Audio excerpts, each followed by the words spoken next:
5 members. Okay, we have 5 members present. Commissioner Briggs. Before we get started on the meeting, first of all, I am not a member of this committee, so I can't make a motion, but I did want to make these members aware that when the Finance Committee meets, I'm going to make a motion that we form a Charter Amendment Review Committee that can be appointed either by this commission of both commissioners and citizens to review all of these amendments.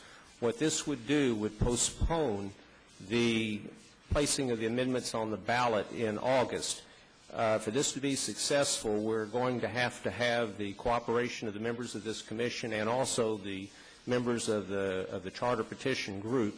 It seems that this is moving maybe too fast as everyone talks about the constraints of time. And I think we do need to slow down because these amendments have long-ranging effects, both long-term effects, both on how the government's run, and also there can be some unintended consequences if these amendments aren't right. I think it will give everyone a chance to cool down. It'll give everyone a chance to review this in a more sane manner, perhaps. We do have to have a good faith intention on the part of this commission that we're not just trying to let these things die as a stall maneuver, and also we have to have a good faith intentions on the part of the Charter Petition Group that they will sit down and make the necessary modifications. I've talked to a lot of people, and if you go through almost every one of these amendments, even those that were passed unanimously on the first reading, there can be problems with the language and there can be legal consequences that will take a long time to clear up. For instance, the Part B, or the second part of the one where we restructure the commission, reducing the size from 19 to 11 members, is that we reconfigure the school board districts to conform geographically with the commission districts. I sent an email this weekend to every one of the school board members. I had 5 responses. 4 of the 5, and they weren't, first of all, I think it's interesting is that they were not even aware that that was in one of these amendments. They've been preoccupied with selecting a superintendent, which is a very important job, and they have not had time to even look at this to see, to know that this was being put forth. 4 of the 5 said that their first reaction is that they would not like what happened. One of them said, I'll have to look at it. It may be a good idea if it works. There's some serious wording with some of the others, such as the one prohibiting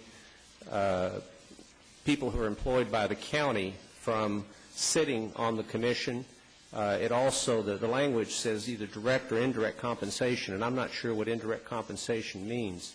There's plenty of other amendments that have problems with their words. I think if everyone sits down with cool heads, we look at this, we can have these amendments and these products that we do put in front of the public that have fewer problems than if we pass them the way we are. We're just trying to rush into this thing too quickly. And that proposal and that motion will be put forth is that the law director help us draw up a resolution to put before the full commission at next Monday's meeting. Okay, Commissioner Briggs, I think the law director wants to weigh in on that. Yeah, what the charter provides is that it is the duty of the county mayor to appoint a charter review committee every 8 years. And certainly a resolution is proper, but it's up to the mayor to call it. He has to, there would be one commission member. If he chose to call the charter review committee, there would be one commission member from each district, and then there would be 10 citizen, no more than 2 residents from each district. They have to be registered voters. So you would have a committee of 19. But it's up to the mayor. Yeah, I think this was done before when Judge Weaver found some inconsistencies in the charter, and it was done in that fashion where the mayor appointed those people. Absolutely, and that's the way that it has to be done. We had another one, I believe it was 2004, which was a full-blown charter review. The last one was limited to Chancellor Weaver's decision.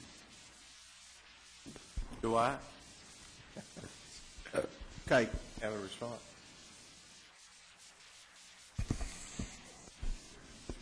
I think we'd like to take that up with the mayor. That's a pretty important step, and I think it would be good for him to have a discussion perhaps with Commissioner Briggs about this and a little time to deliberate on it. But certainly I would think we could have an answer for you by Monday. Okay. Commissioner Harmon? Yes, I believe our rules say that when a commissioner, when no other commissioner from a district is present, that another commissioner may sit in. So I believe if Commissioner Briggs would like to sit in on intergovernmental, we would welcome his participation. Thank you. Okay, Commissioner Lambert and then Commissioner Ballard. Yeah, I really like Mr. Briggs's ideal.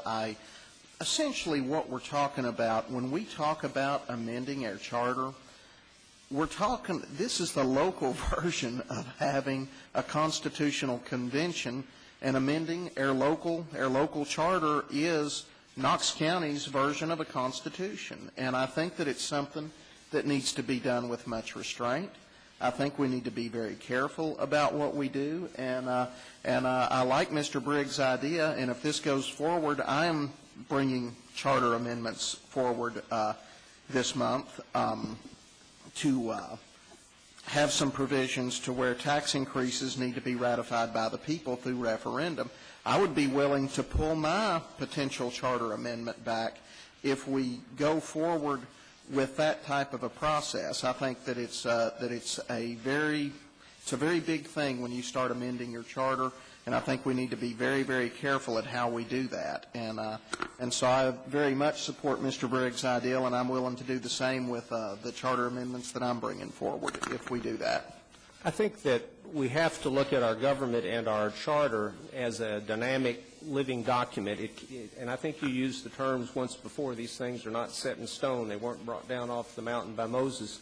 And I think that's what we want our charter and we want our government to be. As time goes on and as things change, we can't be stuck in the past.